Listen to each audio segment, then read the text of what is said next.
Merhaba arkadaşlar ve Örgü Sepetim YouTube kanalına hepiniz hoş geldiniz. Ben Fulya Karslıoğlu. Bugün sizlere bu güzel yeleğin anlatımıyla geldim. Yeleğimiz kız bebeklerimize uygun bir yelek. Polosu Soft Deluxe marka ip kullandım ve 4 numara şiş kullandım. 3 tane de düğmeye ihtiyacımız var. Ama isterseniz aşağıya kadar düğmeli bir şekilde de modelimizi düğmelerini dikebilirsiniz. Ben sadece üst tarafta 3 düğmeli olarak kullandım. Ama araya 5'er adet kahve çekirdeği bırakarak düğmelerinizi dikerek aşağı kadar da düğmeli hale getirebilirsiniz. 4 düğmeli bir yelek olabilir. Polosu Soft Deluxe ile ördüğüm 100 gram ağırlığında 250 metre uzunluğunda birazdan sizlere ip detaylarını ve renk numarasını vereceğim. Arkadaşlar bir yumaktan biraz arttı. Yani bir yumaktan bir yelek örmüş olduk. Yan dikişine, omuz birleştirmesine, hepsine, düğme dikimine kullandıktan sonra bile ipimizden biraz arttı. Ve birazdan size dediğim gibi ip detaylarını paylaşacağım.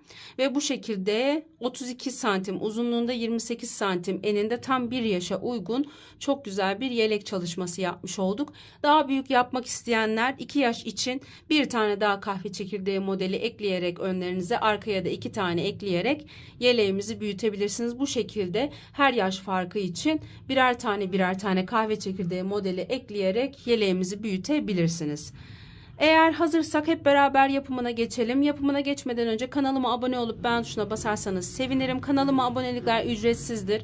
Alt tarafa yorumlarınızı yaparak beğen tuşuna basarsanız sevinirim. Kanalıma abonelikler ücretsiz olduğu için gönül rahatlığıyla abone ol butonuna tıklayabilirsiniz. Eğer hazırsak hep beraber yapımına geçelim. Hepinize şimdiden kolay gelsin diyorum. Hadi başlayalım arkadaşlar.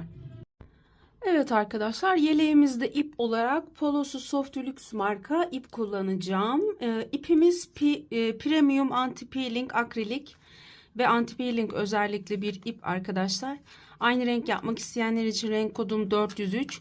100 gram ağırlığında 250 metre uzunluğuna ve 4 numara şişe uygun bir ip arkadaşlar. Dokusu çok güzel. Yapmanızı tavsiye ediyorum. Ve 4 numaralı şiş kullanacağım. 4 numaralı şişime 44 tane ilmek atarak sağ elimle ilmek attım arkadaşlar. Sağ elimle atarak klasik ilmek atma yöntemini, yani pardon, sol elimle attım. Yani bu elle atacağımıza bu elle ilmekleri atıyoruz ve bir sıra düz olarak ilmeklerimi ördüm yalnız. Şimdi şunu göstermek istiyorum. Arkadaşlar şu şekilde alayım. Şimdi bütün ilmekleri düz olarak örerek arka yüzden geldim. Çünkü sol elle ilmek attığımız zaman bir sıra örmemiz gerekiyor ön yüze geçebilmemiz için. Biz de kahve çekirdeği modeli kuracağımız için bir sıra örmemiz gerekiyor. Bu yüzden sol elle ilmek atarak bir sıra düz örüyoruz. Bakın. Şekilde düzümü ördüm. Bakın sonda 2 ilmeğim kaldı. İpimi benden tarafa alarak bu 2 ilmeği de örmeden alıyorum. Bu sürekli bu şekilde olacak arkadaşlar. Arka yüzden sondaki 2 ilmek örmeden alınacak. Ön yüzden örerek alınacak. Şimdi ip buradayken bu bizim ön yüzümüz olmuş olacak. Sol elle ilmekleri attığımız için. Şimdi arkadaşlar başlangıçtaki 9 ilmeğimiz bizim ön patımız. Geri kalanlara da kahve çekirdeği modeli uygulayacağız. Şimdi beraber yapalım.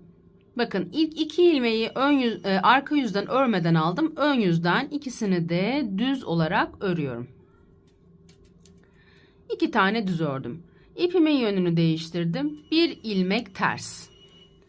İpimin yönünü değiştirdim. 3 ilmek düz. Bu 3 ilmek düzümüz bizim kahve çekirdeği modelini uygulayacağımız ilmekler. 3 ilmek düzümü ördüm. Tekrar ipimin yönünü değiştirdim. 1 ilmek ters. İpimin yönünü değiştirdim. İpim bu taraftayken sıradaki ilmeğimi örmeden alıyorum ön yüzden. Bu ilmeğimi, yani 2, 4, 6, 7 ve 8. ilmeğimi ön yüzden örmeden alacağım. Arka yüzden öreceğim. Onu da göstereceğim. Tekrar ipimin yönünü değiştirerek 1 ilmek ters ördüm. Tekrar ipimin yönünü değiştiriyorum. 3 ilmek düz. Bu 3 ilmek düzler bizim her zaman kahve çekirdeği modelini uygulayacağımız ilmekler. 3 ilmek düz, ipimin yönünü değiştirdim. 2 ilmek ters. Ön patımdan itibaren kahve çekirdeği modelinin aralarında 2 tane ters koyacağım. 2 tersten sonra ipimin yönünü değiştirdim. 3 ilmek düz koyuyorum. 1, 2 ve 3. Tekrar ipimin yönünü değiştirdim. 2 ilmek ters. İpimin yönünü değiştirdim. 3 ilmek düz. 1, 2 ve 3. Tekrar ipimin yönünü değiştirdim. 2 ilmek ters. Yönünü değiştirdim. 3 ilmek düz. 1, 2, 3. Yönünü değiştirdim. 2 ilmek ters. Yönünü değiştirdim. 3 ilmek düz. Yönünü değiştirdim. 2 ilmek ters. Yönünü değiştirdim. 3 ilmek düz.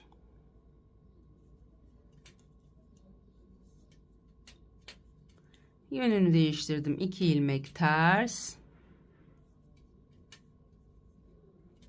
3 ilmek düz.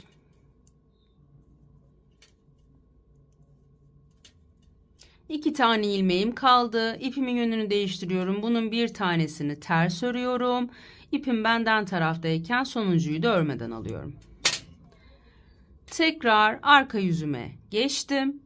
Beraber devam edelim. Arka yüzümde ilk ilmeğimizi bu şekilde kenar hattın düzgün çıkması için ve dikişe kolaylık olması için ters olarak örüyorum.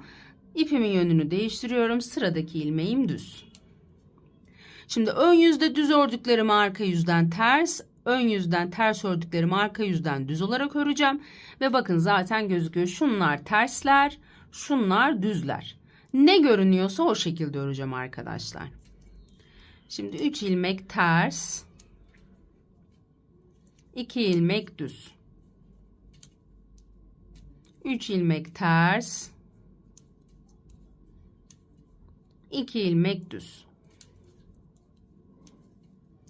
3 ilmek ters, 2 ilmek düz. 3 ilmek ters, 2, 3, 2 ilmek düz. 3 ilmek ters, 2 ilmek düz.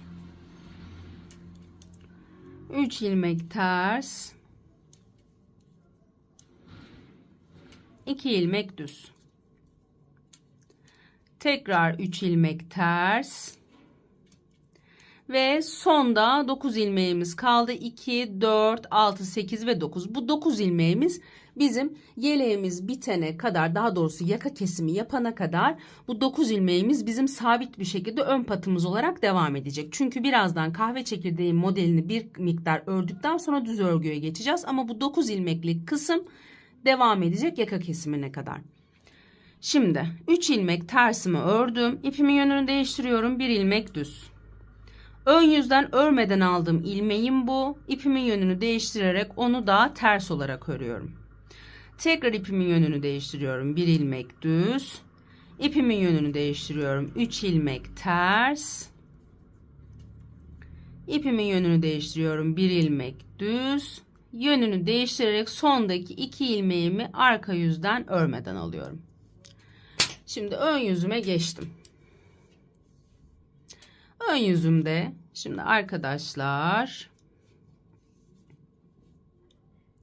bakın ilk ilmeğim yine 2 ilmek düz. İpimin yönünü değiştiriyorum. 1 ilmek ters. İpimin yönünü değiştirdim. Şimdi arkadaşlar hemen kahve çekirdeği modelini uygulamaya başlayacağız. Nasıl uygulayacağız? Şu 3 ilmek düzümüz vardı. Şu 3. ilmeği ikisinin üzerinden atlatacağım. İpim arka tarafta. Bakın şu ilmeği alıyorum. Biraz çekerek 2 ilmeğin üzerinden atlattım. Sıradaki ilmeği 1 ilmek düz örüyorum. 1 doluyorum. 1 ilmek düz örüyorum.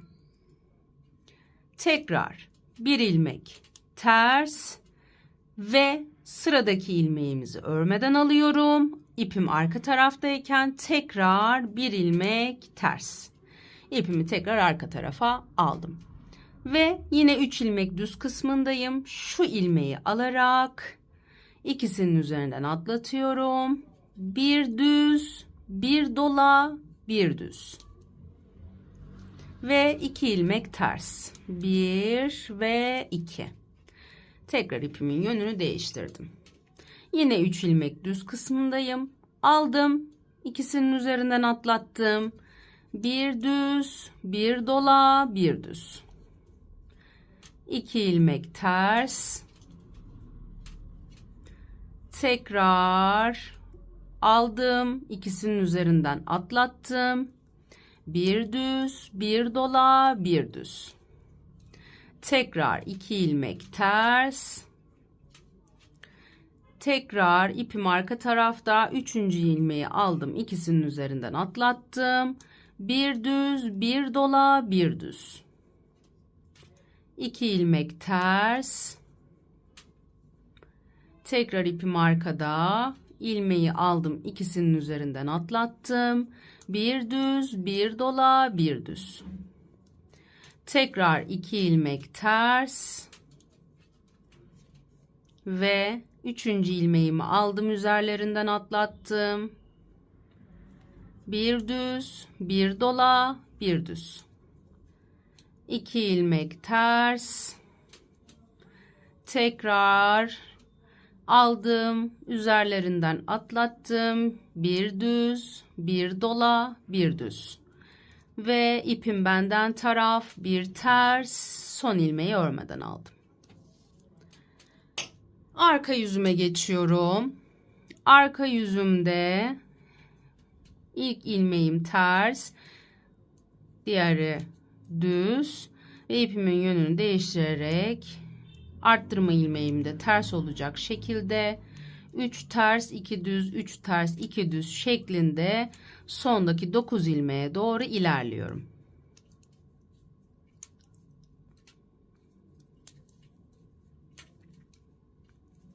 Kahve çekirdeği modelini kurmuş olduk. Şimdi bir kere daha göstereceğim. Onun için birkaç sıra örmemiz gerekiyor. Şimdi modeli kurduk. Arka yüzden örüyorum.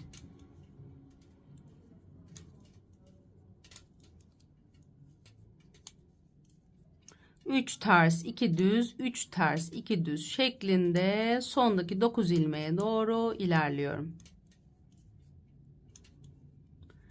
Evet, geldim arkadaşlar. Bir tane düz, önden örmeden aldığım ilmeği arka yüzde ters ördüm. Tekrar bir düz, 3 ilmek ters, bir ilmek düz ve ipim benden taraf, sıradaki 2 ilmeği örmeden aldım. Ön yüzüme geçtim arkadaşlar. Bakın kahve çekirdeği modellerimiz bunlar. Şu an 1, 2, 3, 4, 5, 6, 7 ve 8 adet kahve çekirdeğimiz var. Ön yüzden modeli kurduk. Arka yüzden bir sıra ördük. Şimdi bakın ilk 2 ilmeğimi yine düz olarak örüyorum. Bir ters, 3 düz, bir ters, sıradaki ilmeği örmeden alıyorum 8. ilmeğimi ve bir ters. Buraya kadar benim ön patım arkadaşlar. Ön patım bu şekilde yaka kesimimizi yapana kadar devam ettireceğiz. 8. ilmeği hep ön yüzden örmeden alıp arka yüzden ters olarak öreceğiz. Şimdi ne görünüyorsa o şekilde örüyorum bu sıramı. Yani 3 düz 2 ters 3 düz 2 ters şeklinde sıra sonuna doğru ilerleyeceğim. 2 ters 3 düz 2 ters 3 düz 2 ters 3 düz, 2 ters, 3 düz, 2 ters, 3 düz, 1 ters ve son ilmeğimi örmeden aldım. Şimdi arka yüzden de ne görünüyorsa o şekilde öreceğim. Bu şu an benim 3. sıram olmuş olacak modeli kurduktan itibaren. Ne görünüyorsa o şekilde arkadaşlar. Neydi? Arka yüzden de 3 ters 2 düz, 3 ters 2 düz şeklinde sondaki 9 ilmeğe doğru ilerliyorum.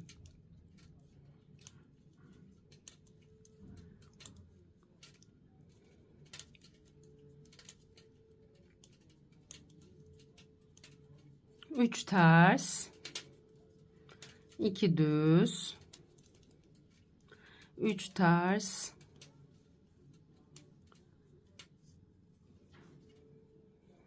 2 düz, 3 ters, 2 düz. Bir kere daha alacağım ilmeği. Evet. 3 ters, 2 düz, 3 ters ve sıra sonundaki 9 ilmeğime gelmiş oldum. Bunu nasıl örüyorduk? Bir düz, ön yüzden örmeden aldığım ilmeğimi ters, tekrar bir düz ve 3 ters. Bir düz ve ip benden taraf son 2 ilmeğim örmeden alındı. Evet, kahve çekirdeği modelimizi kurduktan 3 sıra sonra şimdi tekrar ön yüzümdeyim ve şurada yaptığım şu atlatma işlemini tekrar yapacağım. Yani her 3 sırada bir bu atlatma işlemi yapılarak kahve çekirdeğinin modelini bu şekilde ilerleteceğim. Şimdi bir kere daha beraber yapalım. İlk 2 ilmeğim düz. Evet, bir ilmek ters. Evet, ön patımdaki kahve çekirdeğim. Aldım şu 3. ilmeği. İpim arka tarafta. İkisinin üzerinden atlattım. Bir düz, bir dola, bir düz. Bir ilmek ters ve 8. ilmeğimi ip arka taraftayken örmeden aldım. Tekrar bir ters. İpimin yönünü değiştirdim. Aldım 3. ilmeği, ikisinin üzerinden atlattım. Bir düz, bir dola, bir düz. 2 ilmek ters. Her kahve çekirdeğinin arasında 2 ilmek ters. Eğer daha küçük yapmak istiyorsanız arkadaşlar, bu her kahve çekirdeği modelinin arasındaki 2 tersi 1'e düşürerek daha küçük yapabilirsiniz. Ya da daha büyük yapmak istiyorsanız bir tane daha kahve çekirdeği modeli ekleyerek modelimizi büyütebilirsiniz. Ya da daha da büyük yapmak istiyorsanız 2 kahve çekirdeği modeli eklersiniz. 3 eklersiniz, 4 eklersiniz. Bu şekilde üçer ilmek ekleyerek modelimizi büyütmeniz gerekiyor. Hatta şimdi buna 3 eklemeniz değil, 5 ilmek eklemeniz gerekiyor arkadaşlar. Çünkü 5 ilmek eklerseniz bakın kahve çekirdeğimiz yanında 2 ilmek, bir 3 ilmek kahve çekirdeği, sonda 2 ilmek bırakmamız lazım. Yani eğer büyütmek istiyorsanız beşer beşer arttırmanız gerekiyor modelin sayılarını ve böylelikle model gittikçe büyüyecektir. Şimdi devam ediyorum. Aldım ilmeği, üzerinden atlattım. Bir düz, bir dola, bir düz. 2 ters. Tekrar aldım. Üzerinden atlattım. Bir düz, bir dola, bir düz. Tekrar 2 ters. İpimi atlattım. Bir düz, bir dola, bir düz. 2 ilmek ters. Tekrar aldım, üzerinden atlattım. Bir düz, Bir dola, bir düz. 2 ters. Tekrar aldım. Üzerinden atlattım. Bir düz, bir dola, bir düz. Son kahve çekirdeğimizi yapacağız. 2 ters. Aldım. Üzerinden atlattım. Bir düz, bir dola, bir düz. Ve bir ilmek ters ve son ilmeğimi örmeden aldım. Bakın kahve çekirdeği modelimizi bu şekilde yapmış olduk. Bu şekilde her 3 sırada bir ön yüzden bu şekilde kahve çekirdeğimizi yapa toplam 4 adet kahve çekirdeği modelini yapacağız arkadaşlar. 4 adet kahve çekirdeği modelimizi yaptıktan sonra bir ilmek eksilteceğiz ve üst taraftaki düz örgülü kısma geçeceğiz beraber. Şimdi bu şekilde her 3 sırada bir bu şekilde ilmeği üzerinden atlatıp arttırma yaparak kahve çekirdeği modelimizi kuralım. Daha sonra üst taraftaki model kısmına hep beraber geçelim. Evet arkadaşlar, toplamda 3 adet kahve çekirdeği olana kadar bu şekilde ördüm ama üçüncüyü bağlamadım. Şimdi beraber bağlayacağız ve ilmek eksiltmesi yapacağız. Şimdi yine baştaki 2 ilmeğimizi düz olarak örüyoruz. İpimin yönünü değiştirdim. Bir ilmek ters. Tekrar bakın bağlıyorum. 3. ilmeği aldım, üzerinden atlattım. Bir düz, bir dola, bir düz. Bir ilmek ters. 8. ilmeği örmeden aldık. Tekrar bir ilmek ters. Şimdi buraya kadar buradan itibaren de devam edeceğiz arkadaşlar. Burası sabit bir şekilde devam edecek. Şimdi buradan itibaren ipimin yönünü değiştirdim. İlmek eksiltiyoruz. Aldım. Üzerinden atlattım. Bir dola, bir düz, bir dolaydı ya arkadaşlar. Dolayı yapmadan ilmekleri düz öreceğim. Düz ördüm. Sıradaki terslerimi de düz örüyorum. Aldım. Üzerinden atlattım. Dolamadan 2 ilmeği de düz örüyorum. 2 ilmek eksiltmiş olduk. Çünkü atlattık.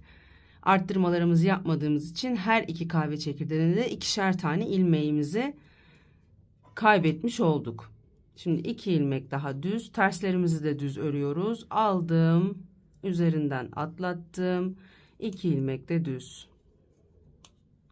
Terslerimiz de düz. Ön yüzdeyiz şu an. Aldım. Üzerinden atlattım. İkisi de düz. Terslerimiz de düz. Aldım. Üzerinden atlattım. İkisi de düz. Arttırma yapmıyoruz. Terslerimiz de düz. Tekrar aldım. Üzerinden atlattım. Şu ilmeği takalım. İkisi de düz. Terslerim de düz. Aldım. Üzerinden atlattım. Ve ikisi de düz. Burada ters ördüğüm de düz. Ama son ilmeğimizi ipini benden tarafa alarak örmeden alacağız. Bu devam edecek arkadaşlar. Şu an 1, 2, 3, 4, 5, 6 ve 7 adet ilmeğimizi eksiltmiş olduk. İlmek sayımıza bakalım. 2, 4, 6, 8, 9, 10, 12, 14, 16, 18, 20, 22, 24, 26, 28, 30, 32, 34, 36 ve 37. Şu an şişimizde 37 tane ilmeğimiz var. Arkaya dönüyorum. İlk ilmeğim ters. Ve arka yüzden sıra sonunda 9 ilmek kalana kadar tüm ilmeklerimizi ters örüyoruz. Buradan itibaren bir müddet bu kısmı düz örgü olarak devam edeceğiz. Yani ön yüzden düz, arka yüzden ters olarak. Ama dediğim gibi baştaki 9 ilmeğimiz aynı şekilde devam edecek. Şimdi onu da göstereceğim sizlere. Örerek ters örgülerle ilerliyorum şu an.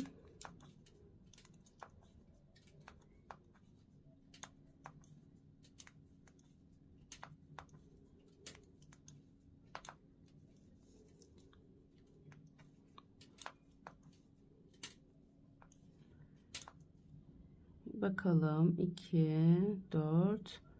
Evet, 9 ilmeğimize geldik arkadaşlar. Şimdi ters örgülerle geldim. İpimin yönünü değiştirdim. Bir düz. Önden örmeden aldığım arka yüzden ters. Tekrar bir düz. 3 ilmek ters. 1, 2 ve 3. 1 ilmek düz ve ip benden taraftayken son 2 ilmeği örmeden aldım. Bakın şu an görüntümüz bu şekilde oldu. Şimdi arkadaşlar bir kere daha göstereceğim. Yine 2 ilmeğim düz, bir ters, 3 düz, bir ters, ipin yönünü değiştirerek ilmeği örmeden aldım. Tekrar bir ters. Buradan itibaren ön yüzden tüm ilmekler düz.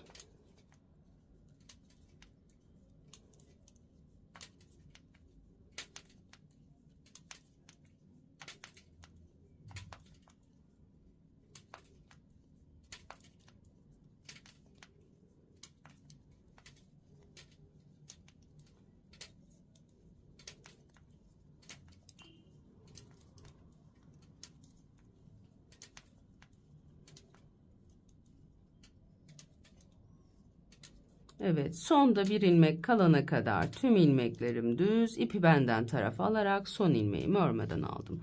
Ve şu anki görüntümüz bu şekilde arkadaşlar. Arka yüzden de sonda 9 ilmek kalana kadar ters olarak geleceğiz ve 9 ilmeğimizi yine modelli şekilde öreceğiz. Bu şekilde devam ediyoruz. Buradaki kahve çekirdeğimizi kurmaya devam ediyoruz ama burada düz örgü olarak öreceğiz. Bir müddet bu şekilde devam ediyoruz. Daha sonra üst tarafta koltuk kısmında, yani koltuk altından itibaren tekrar kahve çekirdeği modelimizi uygulayacağız. Onun için şimdi bir müddet bu şekilde devam edelim. Ayrıca şunu belirtmek istiyorum. Yeleğimizde ilik açmıyoruz. Çünkü kahve çekirdeği modelinin bu arasındaki delikleri ilik olarak kullanacağız. O yüzden ilikli bir model değil. Zaten pat kısmımızda kahve çekirdeği modeli olduğu için İnci düğme kullanarak rahat bir şekilde buradan düğmemizi geçireceğiz. Şimdi bu şekilde devam edelim. Gereken uzunluğa gelince ben de videoyu çekmeye devam edeceğim. Ve evet arkadaşlar, toplamda başlangıçtan buraya kadar 15 adet kahve çekirdeği modelini yaptım. Şimdi üst taraftaki kahve çekirdeği modelinin kurulumunu yapacağız. Ve ayrıca da yine bir kesim yapacağız. Bakın 2 ilmeği alıyorum. Yine ördüm. 9 ilmek için aynı işlemi uyguluyorum. Bir ters. Model kurulumunu yapıyorum. Kahve çekirdeğin 3. ilmeği ikisinin üzerinden atlattım. Bir düz, bir dola, bir düz. Bir ters. İlmeği örmeden alıyorum ve bir ters. Şimdi buradan itibaren kahve çekirdeği modelini tekrar uygulayacağız şuradaki gibi ama bir koltuk altı kesimi yapmayacağız. Zaten kahve çekirdeği modeli toplayan bir model. Ayrıca burada biliyorsunuz 1, 2, 3, 4, 5, 6, 7 adet kahve çekirdeğimiz vardı. Üst tarafta daha az kahve çekirdeği yaparak daha küçük bir yani daha dar bir alan oluşturacağız. Şimdi beraber modelimizi kuralım. Tersimizden sonra bakın ilmeği aldım. Üzerinden atlattım. Bir düz, bir dola, bir düz. Direkt kahve çekirdeği modelini kurmaya başlıyorum. 2 ters. Tekrar ipimin yönünü değiştirdim. Atlattım. Bir düz, bir dola, bir düz. İpi benden tarafa aldım. Şimdi bir tane kesim yapacağım. Ters örerken şu 2 ilmeği aldım. Ters örerek kesim yaptım. Sonra bir tane daha ters ördüm. Bir ilmeğimi azaltmış oldum. Tekrar ipimin yönünü değiştirdim. 3. ilmeği ikisinin üzerinden atlattım. Bir düz, bir dola, bir düz. Tekrar ipi benden tarafa aldım. Yine 2 ilmeği ters örgü örer gibi aynı şekilde aldım. İkinci kesimimi yaptım. Bir tane daha ters ördüm. İpimin yönünü değiştirdim. Yine 3. ilmeği aldım. Üzerlerinden atlattım. Bir düz, bir dola, bir düz. Ve tekrar ip benden tarafta 2 ilmeği ters örgü örer gibi aynı anda alarak kesim yaptım. Bir ters daha ördüm. Ve tekrar aldım. Üzerlerinden atlattım. Bir düz, bir dola, bir düz ve bir ilmek ters, son ilmeği de örmeden aldım. Toplamda 3 adet kesim yapmış olduk. 1, 2, 3, 4 ve 5 adet kahve çekirdeğimiz var. Buradan itibaren 5 adet, bir de başlangıçta 6 adet kahve çekirdeği ile modeli devam ettireceğim. 3 adet kesim yaptık. Arka yüzden yine 3 ters 2 düz 3 ters 2 düz şeklinde sondaki 9 ilmeğe kadar ilerleyeceğim. 3 ters 2 düz 3 ters 2 düz, tekrar 3 ters 2 düz ve 3 ters, baştaki 9 ilmeğe geldim. Bir düz, bir ters, bir düz, 3 ters, şu ilmeği bir daha alacağım. Evet, 3 ters 2 3 bir düz ve ip benden tarafta son 2 ilmeği örmeden aldım. Şimdi arkadaşlar bakın bu şekilde buradan itibaren kahve çekirdeği modelimizi uygulayarak bir müddet daha öreceğiz. Daha sonra bir yaka kesintimiz var. Beraber onu yapacağız. Şimdi bu şekilde ilerleyelim. Yaka kesintimizle tekrar burada olacağım. Evet arkadaşlar, üst tarafta toplamda 5 adet kahve çekirdeği modelini yaptım. Şimdi 5.'yi üzerinden atlatma işlemini yapmadan önce buradan kesim yaparak ilmeklerimi azaltacağım. Nasıl yapacağız? Örerek kesme işlemi yapacağım. Hem de bir sırada uzamış olacak. 2 ilmeğimi yine düz olarak örüyorum. Üzerinden atlattım. Düz olarak öreceğim arkadaşlar hepsini. Modelli şekilde örmeyeceğim. Çünkü yakada aynı görüntü olmasını istiyorum. Öre öre birbirinin üzerinden bakın bu şekilde atlatıyorum. Kesiyoruz. Nereye kadar kestiğimi de sizlere göstereceğim. Kesiyorum. Artık sadece bir miktar daha uzatacağız. Ondan sonra diğer önümüzün yapımını kısaca anlatacağım. Evet.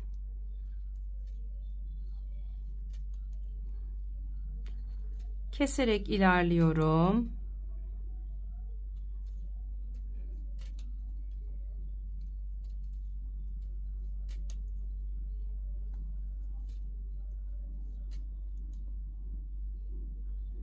İlmeklerimize bir bakalım.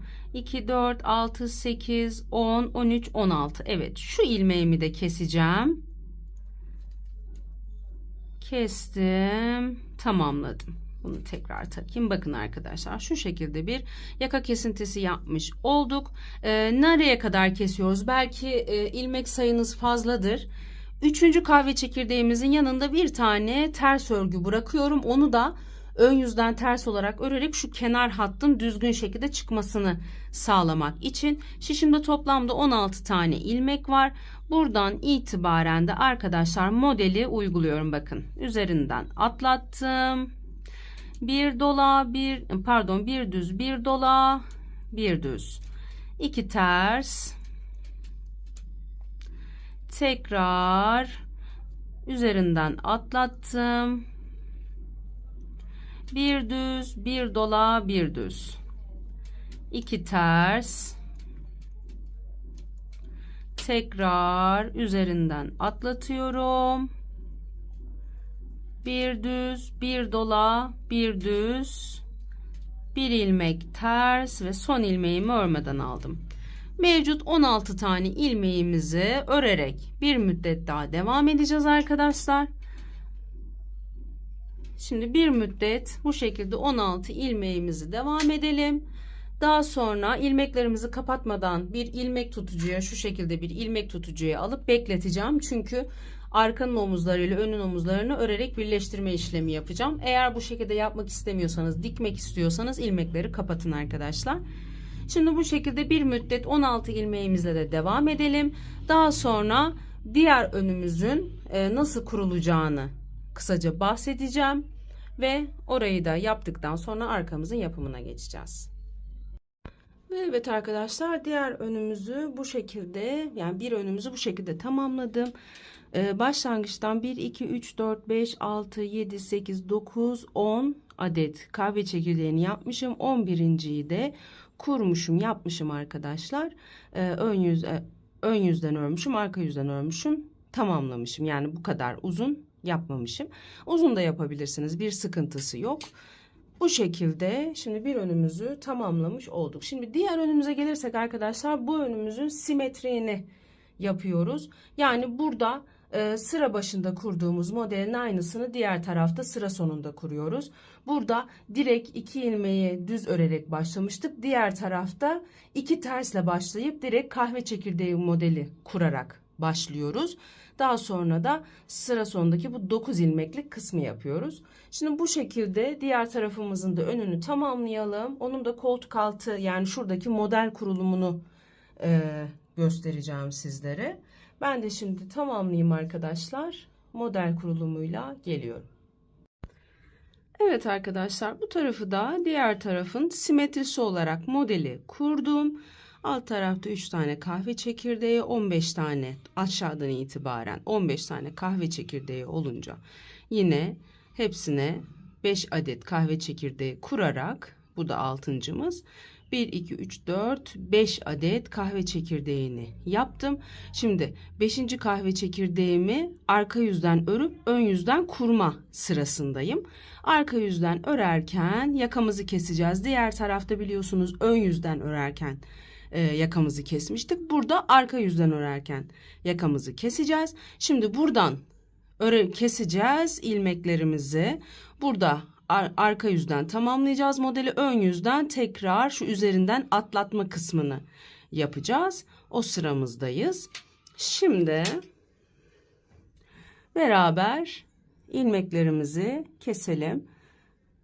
Şimdi burada biliyorsunuz bunlar örülmeden alınan ilmekler, ama burada örmek zorundayım. Düz olarak öreceğim arkadaşlar. 1 ve 2 ilmeğimi düz olarak ördüm. Birbirinin üzerinden atlattım. Tekrar düz örüyorum. Atlattım. Düz örüyorum. Atlattım.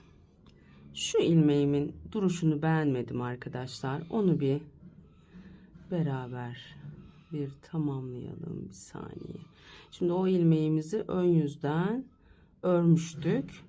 O yüzden şimdi şurada tekrar o ilmeğimizi şu şekilde alacağım. Şimdi biliyorsunuz bu ilmeği örerek alıyorduk. Burada örmeden alacağım, ipim bu taraftayken. Şimdi kesimi daha düzgün duracak arkadaşlar. Nasıl keseceğim? İlk ilmeğimi ters olarak öreceğim. İpimin yönünü değiştirerek ikinci ilmeğimi düz olarak öreceğim. Ve şimdi üzerinden atlatacağım. Böylelikle ilk kestiğim ilmek de düzgün duracak. Tekrar düz ördüm. Atlattım. Düz ördüm. Atlattım. Düz ördüm. Atlattım. Üzerinden atlatarak diğer önümüzde yaptığımız gibi kesimi yapıyoruz. Burada arka yüzden kesim yapıyoruz düz örgü örerek. Diğer tarafta ön yüzden kesim yapmıştık. Şimdi bu şekilde ilerliyorum. Kesimlerimizi yapıyoruz.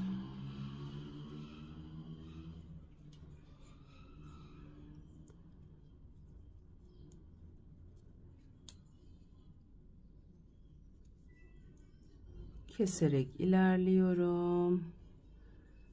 Renk modele çok yakıştı. Sayfamda, Bebe Örgü Sepetim sayfamda aynı modelin krem rengi de var. Yine polosu soft lüksle ördüm. Ona da bakabilirsiniz Instagram'dan. Bir de sarıyla denemek istedim arkadaşlar. Çünkü model çok tatlı bir model. Sarının da yakışacağını düşündüm ki gerçekten çok yakıştı. Şimdi bakın şişimizde 2, 4, 6, 8, 10, 12, 14, 15, 16, 17. Şimdi şu ilmeği de keseceğim arkadaşlar. Şu ilmeği düzgün alayım. İpim ayrılmış. Şimdi bunu da düz olarak örerek kestim arkadaşlar. Yani şu iki tersin bir tanesi kalacak, bir tanesini keseceğim. 3 tane kahve çekirdeğimiz var yine. Bir tane de yanında tersimiz var. Şimdi buradan itibaren de diğer tarafta olduğu gibi modeli uygulayarak ilerliyorum. Kaç ilmeğimiz kalmış? Beraber sayalım. Bir tane burada var. 2, 3, 4. Modeli uyguluyoruz. 5, 6, 7, 8, 9, 10, 11, 12, 13, 14, 15 ve son ilmeğimi ipimi benden taraf alarak örmeden alıyorum. 16. Yine diğer tarafta olduğu gibi yaptık. 2, 4, 6, 8, 10, 13, 16 ilmek. Evet. Bakın yaka kesintimiz bu şekilde. Şimdi diğer tarafta olduğu gibi bu mevcut 16 ilmeğimizi de birkaç model uzatacağız. Ve yine şu son ilmeğimizi burada olduğu gibi ipimi benden taraf alarak örmeden alıyoruz. Sonra arka yüzden ters olarak örüyoruz. Kenar hat buradan itibaren şurada yaptığımız gibi yapılacak arkadaşlar. Ve şu an bu şekilde. Diğer tarafta olduğu gibi uzatalım modelimizi. Daha sonra beraber arkamızın yapımına geçelim. Ve evet arkadaşlar diğer tarafı da bu şekilde tamamladım. İki tarafta da aynı şekilde 1, 2, 3, 4, 5, 6, 7, 8, 9, 10 ve 11.yi yarım bir şekilde kahve çekirdeği modelini uygulamış olduk. Şimdi arkamızın yapımına geçeceğiz arkadaşlar. Arkamızı da 77 ilmek olarak başladık. 77 ilmeğimizi sağ elimizle şişimize ilmeklerimizi attık. Bir sıra düz olarak ördük. Ön yüzümüze geldiğimizde yani ipimiz bu taraftayken ön yüzümüz oluyor. Ön yüzümüze geldiğimizde 2 tersle başlayarak 2 ters 3 düz, 2 ters 3 düz, 2 ters 3 düz olarak modeli kurduk. 2 tersle bitirdik ve aynı şekilde 3 adet önlerde yaptığımız gibi kahve çekirdeği modelini uyguladık. Şimdi 3. kahve çekirdeği modelimizi kurarken ilmeklerimizi önlerde olduğu gibi düşüreceğiz. Nasıl yapıyorduk? Atlatma işlemini yapıyorduk ama arttırma işlemini yapmıyorduk. Şimdi onu beraber yapmak istiyorum. Şu an şişimizde 77 tane ilmeğimiz var. İlmek sayısı fazla gelebilir ama değil. Çünkü kahve çekirdeği modeli toplayan bir model olduğu için o yüzden düz örgüye geçerken bir eksiltme işlemi yapıyorum ki orantılı olsun diye. 2 tersimi ördüm, bakın aldım. Üzerinden atlattım. Normalde bir düz bir dola bir düz örmem lazımken sadece 2 adet düz ördüm. Tekrar ipimin yönünü değiştirmiyorum. Bu sırada tüm ilmeklerimi düz olarak öreceğim. Düz. Tekrar aldım. Üzerinden atlattım. 2 düz. Tekrar 2 düz. 2 tersimizi de 2 düz olarak örüyoruz. Çünkü artık buradan itibaren düz örgülü kısma geçiyoruz. Atlattım. 2 düz, tekrar 2 düz. Şu an 3 adet ilmeğimi eksilttik bile. Tekrar atlattık. 2 düz, 2 tersimizi de 2 düz. Tekrar aldım, üzerinden atlattım. 2 düz, tekrar 2 düz. Aldım, atlattım. 2 düz. Bir kere daha alacağım. Tekrar 2 düz. Aldım, atlattım. 2 düz. Tekrar 2 düz. Çok güzel bir model arkadaşlar. Bu kahve çekirdeği modeli çok güzel ürüyor ve çok eğlenceli bir model. Benim en sevdiğim modellerden biri. Çok eğlenceli geliyor bana ve çok hoş gözüküyor. Aynı işlemi sıra sonuna kadar devam ediyorum. Atlatıyorum. Arttırma işlemi yapmadan 2 düzü örüyorum. Terslerimi de düz olarak örüyorum.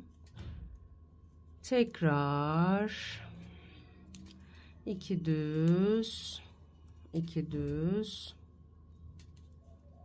Tekrar 2 düz, 2 düz. Tekrar aldım, atlattım. 2 düz ve 2 düz. Tekrar aldım, atlattım. 2 düz. Tekrar 2 düz. Tekrar aldım, atlattım. 2 düz. Terslerimiz de düz. Tekrar aldım, atlattım. 2 düz ve sıra sonundaki tersin biri düz. İpimin yönünü değiştirdim. Son ilmeği örmeden aldım. 77 ilmekle başlamıştık. 2 4 6 8 10 12 14 16 18 20 22 24 26 28 30 32 34 36 38 40 42 44 46 48 50 52 54 56 58 60 ve 62.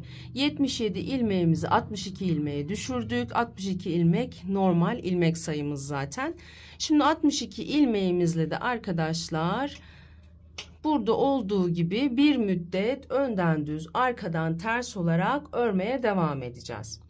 Ördükten sonra da üst taraftaki kahve çekirdeği modelini uygulayacağız. Onu da sizlere tekrar göstereceğim.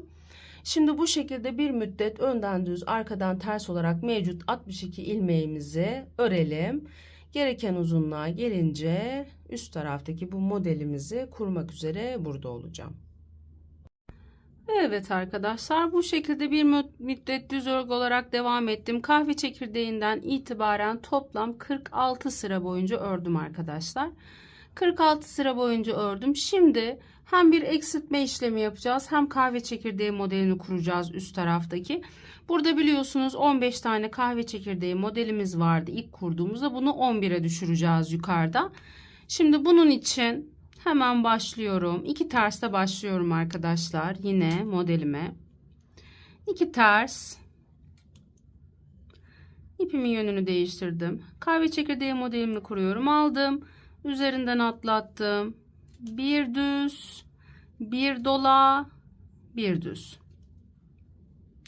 2 tane ters. 2 tersim. Tekrar aldım. Üzerinden atlattım. Bir düz, bir dola, bir düz. Şimdi bir tane eksiltme işlemi yapacağım. Tersimi örerken bir tersi, 2 ilmeği ters olarak aldım. İlk eksiltmemi yaptım. Hemen bir tane daha ters örüyorum. İpimin yönünü değiştirdim. Tekrar aldım. Üzerinden atlattım. Bir düz, bir dola, bir düz. 2 ters. Tekrar aldım. Üzerinden atlattım. Bir düz, bir dola, bir düz. Ve şimdi yine bir kesim yapacağım. 2 ilmeği ters örgü olarak aldım. İkinci kesimim olmuş oldu. Bir ters daha ördüm. Tekrar aldım. Üzerinden atlattım. Bir düz. Bir kere daha alacağım bu ilmeği. Evet. Bir düz, bir dola, bir düz. Şimdi 2 kere kesim yapmıştık. Bu sırada kesim yapmayacağım. 2 ters. Tekrar 3. ilmeği aldım. Üzerinden atlattım. Bir düz, bir dola, bir düz. Şimdi 2 ilmeği aynı anda alarak kesim yaptım ve bir ters daha ördüm. Tekrar 3. ilmeği aldım, üzerinden atlattım. Bir düz, bir dola, bir düz. Tekrar 2 ters. Evet. Tekrar aldım, üzerinden atlattım. Bir düz, bir dola, bir düz. Şimdi tekrar 2 ilmeği aynı anda alarak kesim yapıyorum. Bir kesim, bir ters daha ördüm. 4. kesimimizi yaptık beraber. Şimdi tekrar aldım, üzerinden atlattım. Bir düz, bir dola, bir düz. 2 tersim, 1 ve 2. Tekrar aldım, üzerinden atlattım. Bir düz, bir dola, bir düz. Şimdi 2 ilmeği aynı anda alarak ters olarak ördüm. Bir tersimi daha ördüm. Son kesimimizi yani 5. kesimimizi yaptık. Aldım, üzerinden atlattım. Bir düz, bir dola, bir düz. Ve 2 tane tersimle yani birini ters olarak aldım, birini de örmeden aldım. Toplamda arkadaşlar 11 tane kahve çekirdeği modeli uyguladık. Bakın 1, 2, 3, 4, 5, 6, 7, 8, 9, 10 ve 11. Şişimde 57 tane ilmek olması gerekiyor. Buradaki kesimi bitirdiğimiz zaman 62 tane ilmeğimiz vardı. 62 tane ilmeğimizi 46 sıra boyunca ördük ve 5 adet kesim yaparak üst tarafımıza geçtik. Üst tarafta da 57 ilmeğe ulaştık. 11 tane kahve çekirdeği modelimiz oldu ve şimdi bu 11 tane kahve çekirdeği modelini önlerde yaptığımız gibi 11 adet kahve çekirdeği modeli olana kadar öreceğiz. 11 tane olduktan sonra ensede bir kesim yapacağız. Ensedeki kesimden sonra da omuzlarımızı örerek kesme işlemi yaparak birleştireceğiz. Şimdi bu şekilde 11 adet kahve çekirdeği modeli olana kadar 57 ilmeğimizle devam edelim. Daha sonra ense kesimimizi yapıp beraber omuzlarımızı birleştirelim. Evet arkadaşlar, arkamız içinde yine aynı şekilde 10 adet kahve çekirdeğini tamamladım. 11.yi de ön yüzden kurmuş oldum. Şimdi normalde biliyorsunuz ense kesimi yapacağım ama ön yüzden yaparsam arkamız önden bir sıra uzun olacak. Bunu yaparsak eğer de arka öne dönecek. Onu istemediğim için 11. kahve çekirdeği modelini ön yüzden kurdum. Arka yüzden örerken ense kesimini yapacağım ki arkamızla önümüz aynı sıra olsun diye arkadaşlar. Şimdi 16 ilmeğimi yine aynı şekilde örüyorum. 2, 3, 4, 5, 6, 7, 8, 9, 10, 11, 12, 13, 14, 15 ve 16. Şimdi 16 ilmeğimizi bu şekilde ördüm. Şimdi arka yüzden ördüğüm için ön yüzde düz örgü olarak görünmesini istediğimden tüm ilmeklerimi ters olarak örerek sıra sonunda 16 ilmek kalana kadar ensemdeki tüm ilmekleri kesim yapacağım. 2 ilmek daha ördüm. Şu ilmeği bunun üzerinden atlattım. Tekrar bir ilmek daha ördüm. atlattım. Bir ilmek daha ördüm. Atlattım. Ördüm. Atlattım. Yani örerek kesme işlemini normalde ön yüzde örseydik düz örgü örer gibi keserdik ki düz örgü olarak görünsün diye. Önlerimizde yaka kesintisini yaparken yaptığımız gibi. Ama burada bu şekilde ters örgü olarak örerek kesiyorum. Bakın önde şu şekilde bir görüntü oluyor. Zaten bunu istediğim için bu şekilde kesim yapıyorum ters örgü olarak. Elimizi çok fazla sıkmayalım. Ensemiz rahat olsun bebeğimize. Şimdi sıra sonundaki 16 ilmeğe kadar bu şekilde devam edeceğim. Örerek birleştirme işlemi yapacağız omuzlarımızda. Zaten sürekli bu şekilde birleştirme işlemi yapıyorum. Sürekli videolarımı takip edenler biliyordur. Bunda da aynı işlemi yapacağım ki daha kolay bir birleştirme ve daha muntazam bir birleştirme olsun diye. 16 ilmek kalana kadar kesiyorum.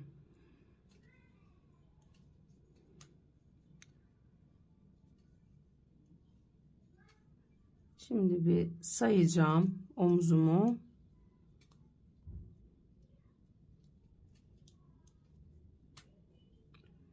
Keserek ilerliyorum arkadaşlar.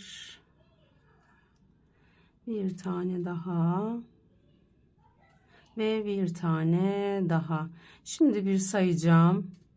Kaç ilmeğim var? 2, 4, 6, 8, 10, 12, 14, 16 ama burada da bir ilmeğim olduğu için bir tane daha kesim yaptım. Şimdi buradan itibaren de ne görünüyorsa öyle öreceğim. 3 ters, 2 düz, 3 ters, 2 düz şeklinde sıra sonuna kadar ilerliyorum. Evet, tüm ilmeklerimizi ördük. Bakın ensemizin kesimi bu şekilde görünüyor. Gayet muntazam. Şimdi omuzlarımızın bir tanesinin birleştirmesini sizlere göstereceğim. Diğerini ben yapacağım. Her iki tarafın dış yüzeyi birbirine gelecek şekilde şu şekilde yerleştirdim. Önce bu omuzu birleştireceğim. Bir tığa ihtiyacım var. Şu şekilde tığ yardımıyla birleştirme işlemi yapacağım. Şu iki omuz ilmeklerini 16 ilmek bir tarafta 16 ilmek bir tarafta ikisini yan yana getirdim. Şimdi arkadaşlar şöyle biraz öne doğru alıyorum. Bakın bir omuzdan bir tığ şişten bir şişten aldım. İçinden geçirdim. Tığımda bir ilmek. Aldım. Bu sefer üçünden birden geçiriyorum. Tığımda yine bir ilmek kalıyor. Aldım. Yine üçünden birden geçiriyorum. Tığımda bir ilmek. Bir ondan alıyorum. Şu şekilde. Hepsinin içinden geçiriyorum. Her zaman tığımızda bir adet ilmek kalacak. Elimizi çok fazla sıkmayalım lütfen. Omuzlarımızın muntazam bir şekilde birleştirilmesi için elimizi biraz gevşek tutarsak sıkıntı olmadan yapabiliriz. Modeli benden çok istemiştiniz anlatmamı. Ben bu kadar sevileceğini, bu kadar isteneceğini tahmin etmediğim için anlatmadan sadece modeli örüp sizlere sunmuştum. Instagram Bebe Örgü Sepetim sayfamdan. Ama baktım ki gerçekten çok fazla geri dönüş olduğu anlatımı için ben de sizlere bir sarı papatya olarak anlatmak istedim. Ve Örgü Sepetim sayfamda da bunun aynı modelin krem rengi mevcut. Eğer farklı renk yapmak isteyenler ona da bakabilirler. Gayet krem renkte, gerçekten çok yakıştı modele. Denemenizi tavsiye ediyorum. Şişimden çıktı, şu şekilde alacağım. Evet, son ilmeğim ve son tığım şeyimi aldım. Hepsinin içinden geçirdim. Şimdi bir tane ilmeğim kaldı. O bir tane ilmeği de ipimi kırdım. Son ilmeğimin içinden geçirdim ve biraz çektim. Bakın burada da bir ipimiz var. Bu ipimle de buradaki ipi sabitliyorum. 2 kere düğüm yapacağım. Yeterli olur. Bunların da hepsini yürüteceğim arkadaşlar. Şimdi bir öne çevirip bir bakalım nasıl görünüyor. Bakın omuzlarımızın birleşmesi bu şekilde. Devamıymış gibi gayet güzel bir görüntü oldu. Ama bu şekilde yapmak istemezseniz dikerek de birleştirebilirsiniz. Tamamen sizin zevkinize kalmış bir durum. Ben sadece size yol göstermek için buradayım.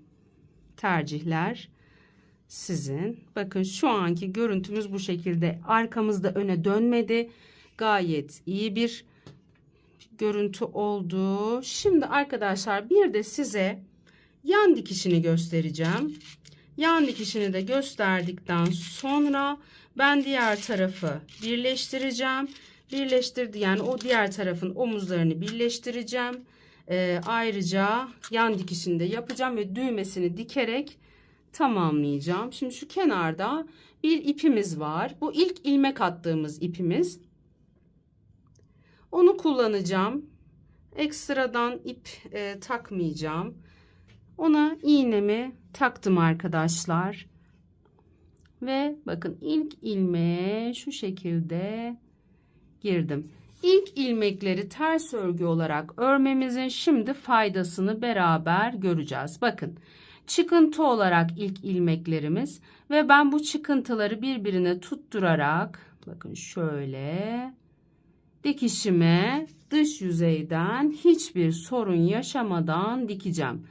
Düz örgüde de aynı işlemi kullanacağım. Haroşada da aynı işlemi kullanıyorum. Bakın burası modelli kısım. Burada da aynı işlemi kullanıyorum. Bu şekilde ilk ilmeği ters örgü olarak örmemizin bize bu şekilde faydası olmuş oluyor. Hem yan dikiş muntazam oluyor, hem zorlanmadan dikmiş oluyoruz.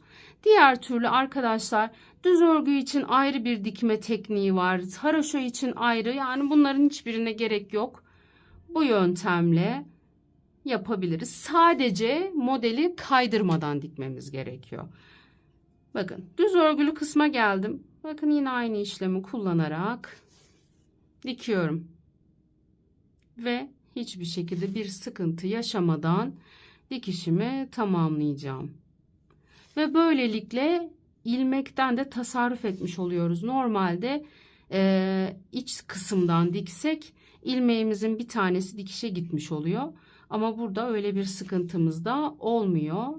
Dış kısımdan diktiğimiz için bakın görüntüsünü de göstereceğim. Dikişimiz bu şekilde duruyor. Gayet de güzel bir görüntü. Nereye kadar dikeceğiz arkadaşlar? Kahve çekirdeği modelimizin başladığı yere kadar bu şekilde yan dikişimizi yapacağız.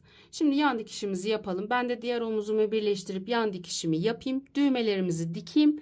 Zaten başka bir şey kalmıyor. Dikişi ve omuz birleştirmesini gösterdim. Sadece size düğmeleri nereye diktiğimi göstereceğim. Bu şekilde tamamlamış olacağız. Ben de şimdi tamamlayayım arkadaşlar. Yeleğimin son haliyle burada olacağım. Ve evet arkadaşlar yeleğimiz bu şekilde tamamlanmış oldu. Arkadaşlar bir yumaktan birazcık da arttı. Ve yani bir yumaktan bir yelek yapmış olduk ve modeli de çok güzel. Yani keşke biz en baştan bilseydim sarıyla yapardım. Sarının bu kadar yakışacağını tahmin etmemiştim. Düğmelerimizi de ilk baştaki kahve çekirdeğini diktim. 2 tane kahve çekirdeği arası bırakarak düğmelerimi bu şekilde 3 düğmeli olarak tamamladım. İsterseniz aşağı kadar da düğmeli bir model yapabilirsiniz. Ama o zaman kahve çekirdeği aralıklarını biraz daha fazla bırakma. Yani şöyle 5 kahve çekirdeğinde bir düğme dikerek aşağı kadar düğmeli hale getirebilirsiniz. İsterseniz bir en boy ölçüsü alalım yapmak isteyenler için.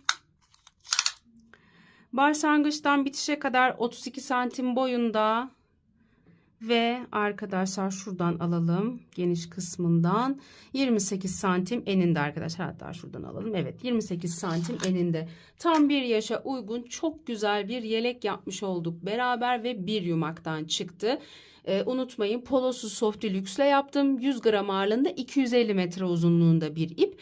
250 metrenin aşağısında bir iple yaparsanız tabii ki bir yumak yetmeyecektir. Ve model gerçekten çok güzel oldu. Önümüz böyle oldu. Bakın arkamızda bu şekilde oldu. Her iki tarafta gayet güzel bir şekilde yapılmış oldu. Ve hem ipimiz modele çok yakıştı, hem rengimiz çok yakıştı, hem de bir yumaktan bir yelek yapmış olduk beraber. Hepinize videomu izlediğiniz için teşekkür ediyorum. Eğer modelimi beğendiyseniz kanalıma abone olup beğen tuşuna basarsanız sevinirim. Abone olun da yazısının yanındaki zile tıklarsanız da yüklediğim videolardan anında haberdar olabilirsiniz. Kanalıma ve bana destek olmak adına alt tarafa yorumlarınızı yaparak beğen tuşuna basarsanız sevinirim. Kanalıma abonelikler ücretsizdir. Gönül rahatlığıyla ücretsiz bir şekilde abone ol butonuna tıklayabilirsiniz. Hepinize videomu izlediğiniz için teşekkür ediyorum. Kolay gelsin diyorum. Hayırlı günler diliyorum.